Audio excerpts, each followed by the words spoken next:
Sound man kill another one. Me the girl I wine slow. So this video is gonna be about 50% protective styles versus 100% protective styles.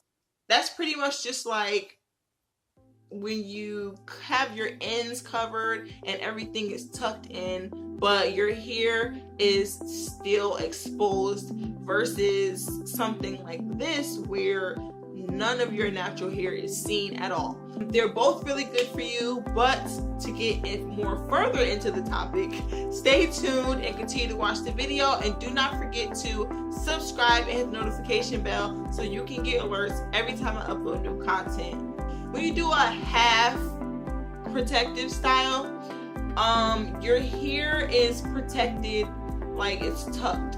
You know, your ends are tucked most of the time, and it's pretty much just you leaving your hair alone, setting it a certain way for, you know, a week or two. The only downfall about that is your hair is still subject to, you know, cold air, dry air, hot air, moist air, you know, your makeup, when people rubbing your own hands through it. Different types of things are easy to get into your hair and into your scalp because it's not 100% covered. That's kind of like the only difference when it comes to half protective style versus 100% protective styles. 100% protective styles can be kind of drying if you don't take care of it well, and depending on the type of hair that you use, depending on, you know,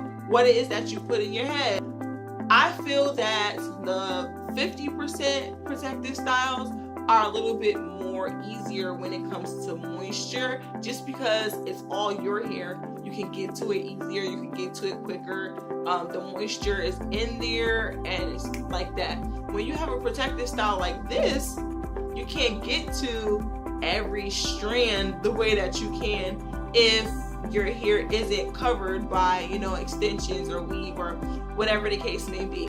So you have to make sure that you do a really well deep conditioning, protein, whatever treatment that you know works for your hair before you do something like this, because you don't want to, when it's time to take it down, you see a whole bunch of dead hair. The pillow that you sleep on, that has to be correct. You definitely want to sleep on satin because cotton can drain the moisture from your scalp.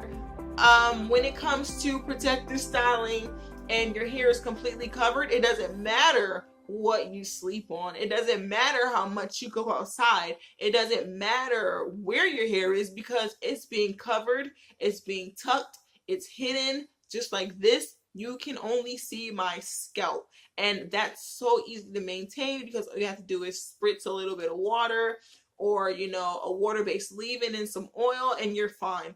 To be honest, it just depends on what you want to do with your hair. If you feel like your hair can, you know, go a month or a month and a half without being moisturized when it's protected, and all you really need to do is take care of your scalp, then why not try 100% protective? If you are big on moisture and you need to moisturize your hair every single day or at least every other day, and you don't care, no, I say you want to moisturize every strand, natural hair protective styles are for you. I would suggest mini twists, mini braids, you know, braided updos, different things like that will be perfect for you. Thank you guys so much for watching, and I'll see you guys in the next one. Peace.